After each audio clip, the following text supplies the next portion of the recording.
Hey, everyone, welcome back to our channel. Today we're going to tackle a common issue that many of us have faced when working with images on the web, how to resize an image's height while using Wheelzoom.js at. If you've ever struggled with this problem, you're in luck because we're about to dive into a detailed explanation of how to achieve this.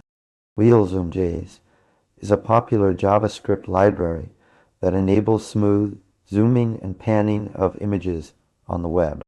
However, one common limitation of this library is its inability to resize an image's height dynamically while zooming. This can be frustrating, especially when working with large or high-resolution images. In this video, we'll break down the steps involved in resizing an image's height using Wheelzoom.js, etc. We'll explore the concepts and techniques required to achieve this, providing examples and analogies to help you understand the material better. By the end of this video, you'll have a clear understanding of how to resize an image's height while using Wheelzoom.js. So, let's dive into the topic.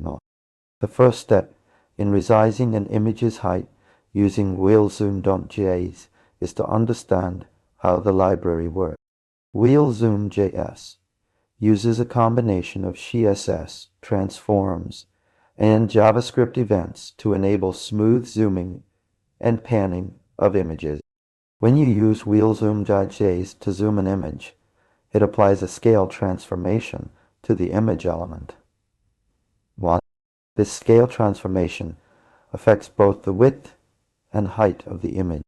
However, if you want to resize only the height of the image while keeping the width unchanged, you need to apply additional transformations to counterbalance the effect.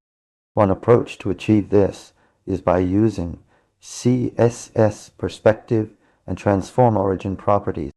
By setting the perspective property on a container element and adjusting the transform origin property on the image element, you can create an illusion of resizing only the height of the image while keeping its width intact. Here's how it works when you apply a scale transformation to the image element. Wheelzoom judged both the width and height.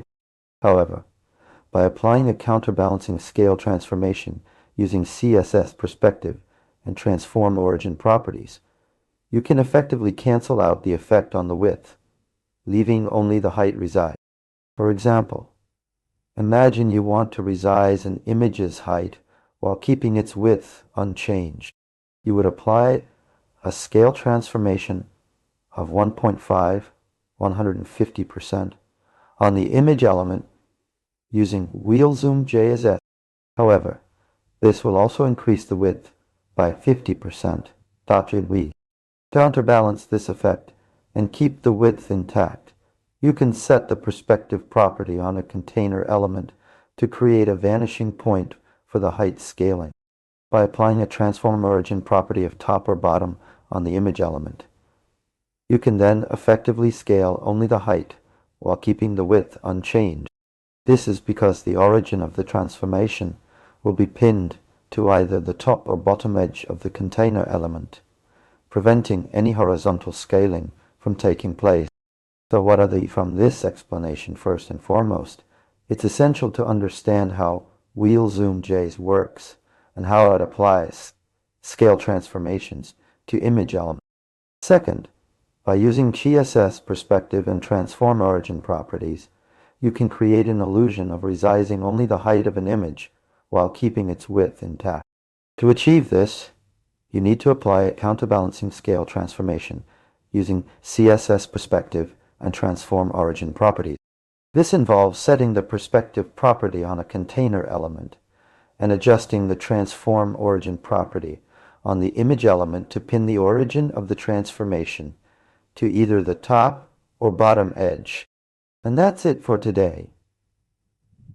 We hope you now have a clear understanding of how to resize an image's height while using Wheelzoom.js. Remember, by applying CSS perspective and transform origin properties, you can create an illusion of resizing only the height of an image while keeping its width intact. If you have any questions or comments about this video, please don't hesitate to ask in the comments below. We love engaging with our audience and hearing your thoughts on these topics. Don't forget to like and subscribe for more content on web development, programming, and design-related topics. What do you think is the most challenging aspect of using Wheelzoom.js? Share your experiences or questions in the comments below.